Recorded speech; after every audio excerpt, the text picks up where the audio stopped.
चलिए, तो इस वीडियो में देखिए हम यहाँ पर देखने वाले हैं आपकी दीर्घ-उत्तरीय प्रश्न। कौन से दीर्घ-उत्तरीय प्रश्न? क्योंकि हम देखिए ऑब्जेक्टिव की लगातार 2 वीडियो अपलोड कर चुके हैं और लघु-उत्तरीय की 1 वीडियो उससे पहले अपलोड की थी जिसमें 8-9 प्रश्नों की चर्चा की थी और हमने अगली वीडियो में 25 से अधिक प्रश्नों की बात की है। इसके बाद आपकी एक वीडियो और बननी थी आपकी दीर्घ-उत्तरीय प्रश्नों वाली, तो ये रही देखिए हम फाइनल ईयर की बात कर रहे हैं। तो आप ये जानते बीकॉम, बीएससी आप किसी के भी आप विद्यार्थी हैं। तो चलिए, किसी भी यूनिवर्सिटी के यदि आपका एग्ज़ाम अभी है तो आप तभी आप आए होंगे और आप आसानी से इसे समझ सकते हैं। चलिए, सबसे पहला प्रश्न है कि बाल विवाह के विषय में गांधी जी ने किन-किन कृतियों का इन्होंने वर्णन किया है या उन्हें संकेत किया, तो आपको लिखना है। तो चलिए हम आगे बढ़ते हैं और हम इसको आपको समझाने का प्रयास करेंगे तो आप आसानी से इसे याद कर सकते हैं।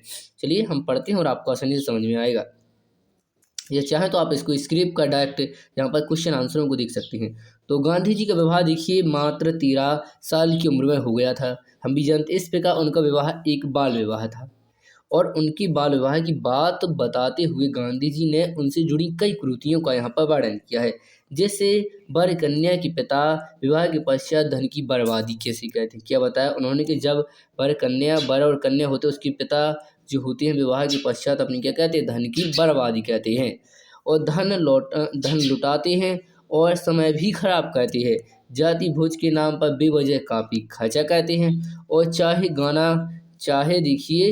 गाना आता हो या ना आता हो, औरतें गीत गाकर अपनी आवाज़ बैठा लेती हैं।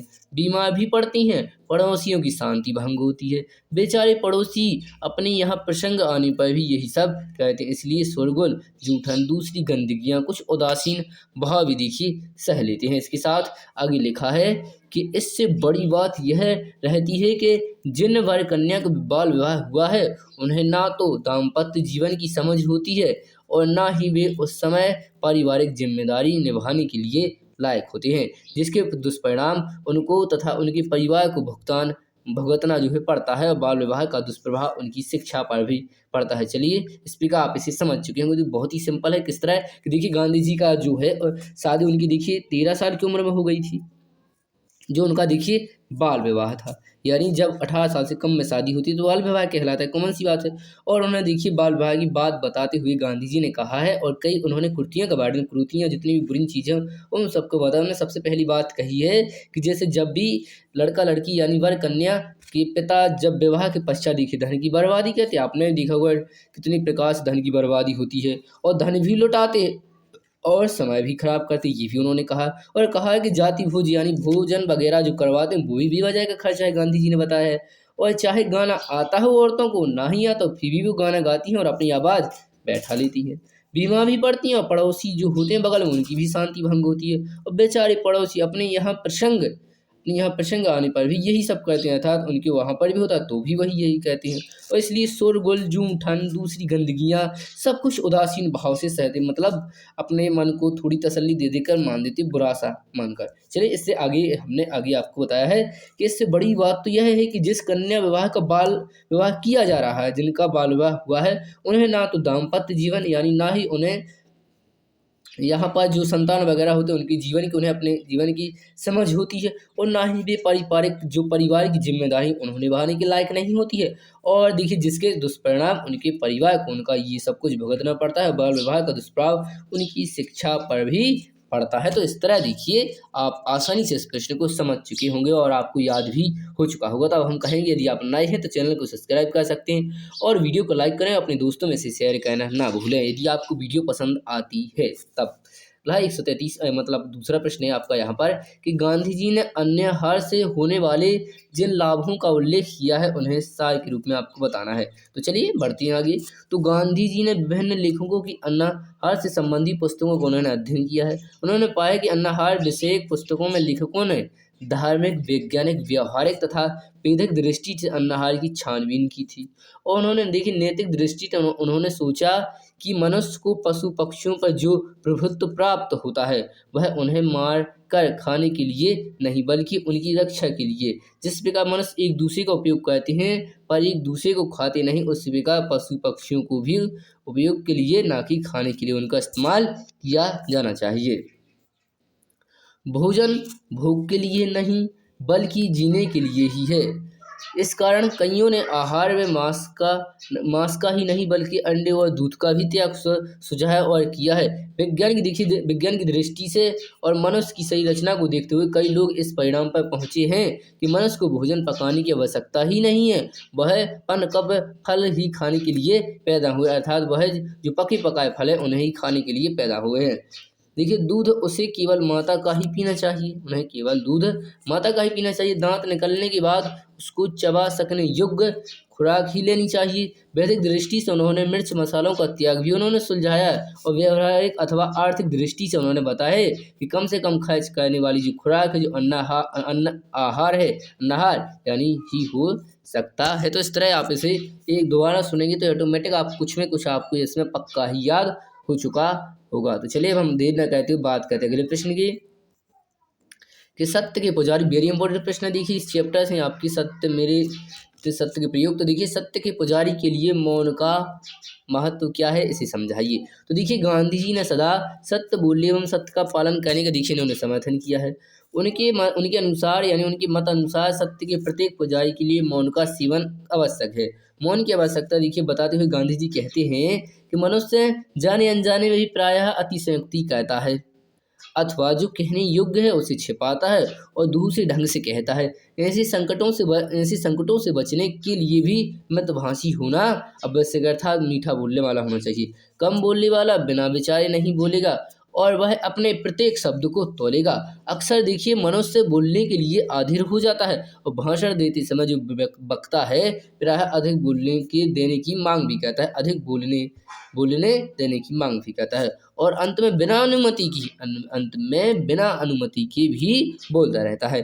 ऐसे ज़्यादा बोलने वाले लोगों के बोलने से दुनिया को शायद ही लाभ होता हो, पर उतने समय की बर्बादी तो स्पष्ट ही देखी जा सकती है। अतः गांधी जी का सीधा सा मानना है कि बोलते समय हमें कई असमंजस में हम पड़ सकते हैं, चाहे अनजाने गलत बोल सकते हैं। इससे अच्छा तो मौन ही रहना है। इस तरह आप इसे आसानी से लिख सकते हैं। चलिए अगला प्रश्न है आपका यहाँ पर कि सत्य और अहिंसा के विषय में गांधी जी के विचारों को आपको संक्षिप्त में समझाना। देखिए, गांधी जी वाले पार्ट से आपके यहाँ पर 5 प्रश्न यानी मेरे सत्य के प्रयोग।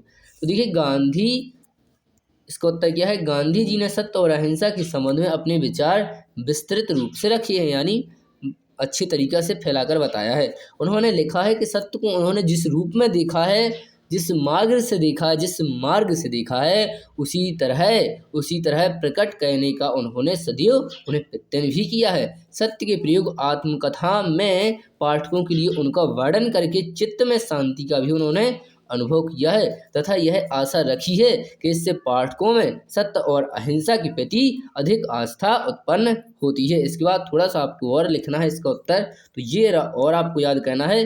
देखिए, गांधी जी का मानना है कि ऐसे व्यापक सत्यनारायण की प्रत्यक्ष दर्शन, गांधी जी का मानना है कि जो भी व्यापक सत्यनारायण के प्रत्यक्ष दर्शन है उन्हें हेतु जीवन मात्र के प्रति आत्मवत जो प्रेम की परम आवश्यकता है और जो मनुष्य ऐसा कहना चाहता है वह जीवन के लिए किसी भी क्षेत्र से बाहर नहीं रह सकता है। यही कारण है कि सत्य की मेरी पूजा मुझे राजनीति में खींच लाई है। कहाँ पर गांधी जी को खींच लाई है, तो देखिए राजनीति में खींच लाई है। और जो मनुष्य यह कहता है कि धर्म का राजनीति के साथ कोई संबंध नहीं है, वह धर्म को नहीं जानता। वो ऐसा कहने में मुझे कोई संकोच नहीं होता और न ऐसा कहने में मुझे अभिनय में प्रस्तुत मैं ऐसा अभिनय करता हूँ। तो इस तरह आप इसके उत्तर को आसानी से लिख सकेंगे। चलिए हम तेज गति से बढ़ेंगे। इसके बाद अगला प्रश्न आपका वेरी इंपॉर्टेंट। देखिए, ये वाला प्रश्न आपका देखिए लघु उत्तरीय में भी पूछा जा सकता है, ऐसा नहीं है। बहुत इंपॉर्टेंट प्रश्न रहेगा आपका कि विलायत जाने पर गांधी जी ने माँ के समक्ष क्या प्रतिज्ञा की थी। तो देखिए, विलायत जाने पर गांधी जी ने अपनी माँ के समक्ष यह प्रतिज्ञा की थी कि वह विलायत जाकर मांस मदिरा का सेवन बिल्कुल नहीं करेगा। उन्होंने क्या कहा था कि जब भी मैं विलायत जा रहा हूँ, मैं वहाँ पर ना ही मांस और ना ही मदिरा का बिल्कुल भी सेवन नहीं करेंगे, यानी नहीं करूँगा। और वहाँ पर स्त्री को गलत दृष्टि से नहीं देखेंगे। क्या नहीं करेंगे, वह स्त्री को गलत दृष्टि से नहीं देखेंगे। इस प्रकार उन्होंने 3 चीज़ों को दूर करने की सलाह दी। क्या?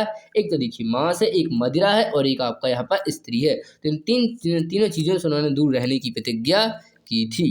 इसके बाद अब हम बात करेंगे आपके अगले प्रश्न की। अगला आपको लिखना है यहाँ पर बघेली लोक साहित्य की आपको व्याख्या करना है। तो देखिए यहाँ से आपका 100% एक प्रश्न आता है, या तो आपका देखिए बघेली से आएगा, ये देखिए आपका बुंदेली साहित्य पूछा जाएगा, या जो आपका बुंदेली लोक साहित्य पूछा जाएगा, या आपका देखिए मालवी जो है लोक साहित्य पूछा जाएगा। तो इनको हम देखिए इस तरह से आपको बता सकते हैं। तो आपको ये यहाँ से ये थोड़ा सा याद करना है।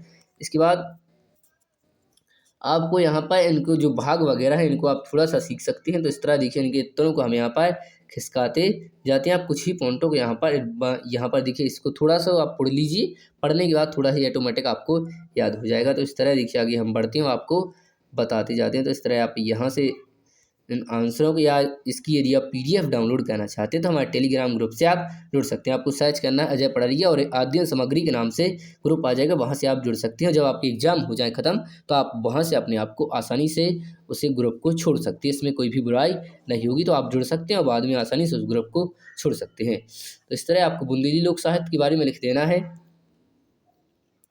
इस तरह से आप थोड़ा यहाँ पर हम देखिए आपको उत्तर बताते जा रहे हैं। आप चाहें तो इसकी स्क्रीनशॉट ले सकते हैं, या आप जो भी आपको लिखना है आप लिख सकते हैं। तो इस तरह देखिए आपको, और अंत में देखिए बने रहिए, हम यहाँ पर इम्पोर्टेंट सभी प्रश्नों को भी इसमें बताएंगे। तो आप चलिए अंत में हम आपको ले चलते हैं और यहाँ पर इन आंसरों को देखिए हम बताते जा रहे हैं।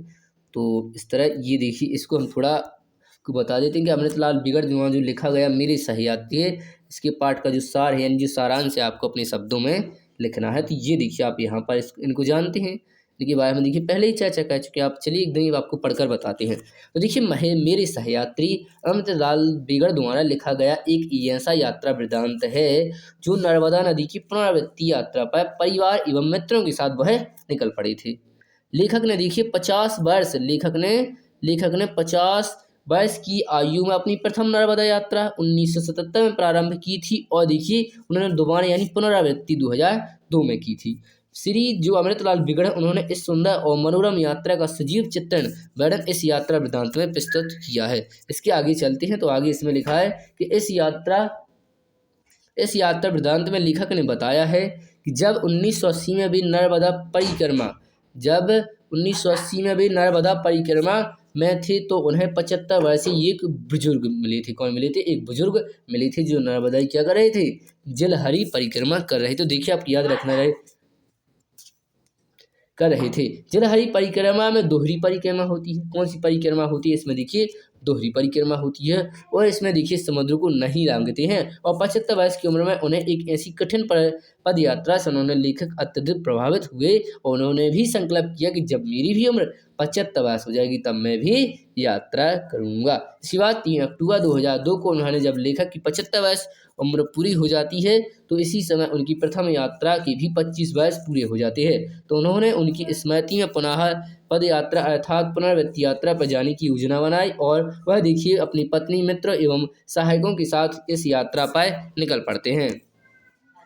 इसके साथ आगे थोड़ा लिखना है कि अपने घर से पहले वह मंडला, कहाँ पर? मंडला, फिर वहाँ से देखिए 20 किलोमीटर दूर एक पहाड़ी पर स्थित गुरु स्थान पर गई। रात वहीं उन्होंने देखिए व्यतीत कर 7 अक्टूबर 2002 को नर्मदा पर बने बमोट के पुल पर आकर वहीं से नर्मदा के दर्शन पर रहे। ठीक है। इसके बाद आगे लिखा है कि वह कहते हैं आकर वहीं से देखिए नर्मदा के दर्शन कर उन्होंने नर्मदे हर कहते हुए उन्होंने अपनी यात्रा वहाँ से पद यात्रा शुरू की। और नर्मदा जो है यात्रा शुरू करते समय लेखक ने होली से कहा, कैसे कहा? होली से अर्थात धीरे से कहा, यानी कहा कि धीरे से कहा कि नर्मदा, उन्होंने क्या कहा जब यात्रा शुरू की थी? नर्मदा तुम दूसरों के लिए भले ही नर्मदा हो पर मेरे लिए मोक्षदा हो। देखिए इस चैप्टर को हम पूरी तरीके से समझा चुके हैं। तो चलिए आगे बढ़ते हैं और हम आपको थोड़ा सा और बताते हैं। तो चलिए आगे बढ़ते हैं। इसके बाद आप देख सकते हैं इस प्रकार इस वाले उत्तर को भी आपको सीख कर जाना है कि भारत में टेलीफोन का आविष्कार कब और कैसे हुआ, इसको आप आसानी से याद कर सकते हैं। चलिए अब हम इसके उत्तर को आप यहाँ पर देख सकते हैं इस प्रकार, ये रहा। इसके बाद आप इसका स्क्रीनशॉट ले सकते हैं। इसके बाद आपको बौद्ध धर्म की देखिए जो विशेषता उसको आप याद कर सकते हैं, और हिंदू धर्म के बारे में भी आप थोड़ी जानकारियाँ ले लीजिए। तो देखिए इनकी कौन कौन सी विशेषता? 4 आर्य सत्य हो जाएंगी, अष्टांगिक मार्ग, मध्यम मार्ग, इसको सिर्फ आपको पढ़ना है एक बार, और पुनर्जन्म विश्वास को भी आप देखिए 4 हेडिंगें याद कह लीजिए 4 से 5 आपका यहाँ पर आंसर बन जाएगा। तो इस तरह देखिए उन सभी वस्तुनिष्ठ प्रश्नों की जो आपकी दीर्घोत्तरीय प्रश्न है उनकी हम यहाँ पर बता देते हैं। इससे पहले देखिए हम यहाँ पर हिंदी की देखिए, आपको यदि हिंदी को संपूर्ण पढ़ना है, आपको पूरी महत्वपूर्ण प्रश्न, वस्तुनिष्ठ प्रश्न और दीर्घोत्तरीय प्रश्न, तो आप हमारे जो हमारा मेन ग्रुप है, आप चैनल पर ही जा सकते हो। चैनल पर आप जाएंगे तो आपको वहाँ पर जो प्लेलिस्ट रहती है, प्लेलिस्ट में आप वहाँ पर फाइनल ईयर की आपकी हिंदी लिखी रहेगी, वहाँ पर आप संपूर्ण जानकारी ले सकते हैं। तो इस तरह देखिए ये रहे आपकी वस्तुएं, आपके दीर्घोत्तरीय प्रश्न। तो ये रहे देखिए, हम इनको जल्दी जल्दी खिसकाते हैं और आपका टाइम ना वेस्ट करते हुए। तो इस तरह देखिए आपकी यहाँ पर ये आपके दीर्घोत्तरीय प्रश्न सभी खत्म हो जाते हैं। तो आपको जो भी आंसर इसमें नहीं मिले हैं आप उन्हें कहीं से भी याद कर सकते हैं। और आप इसकी PDF प्राप्त करना चाहते हैं तो हमारे टेलीग्राम चैनल से आप अवश्य जुड़ें। इस प्रकार ये वीडियो समाप्त होती है।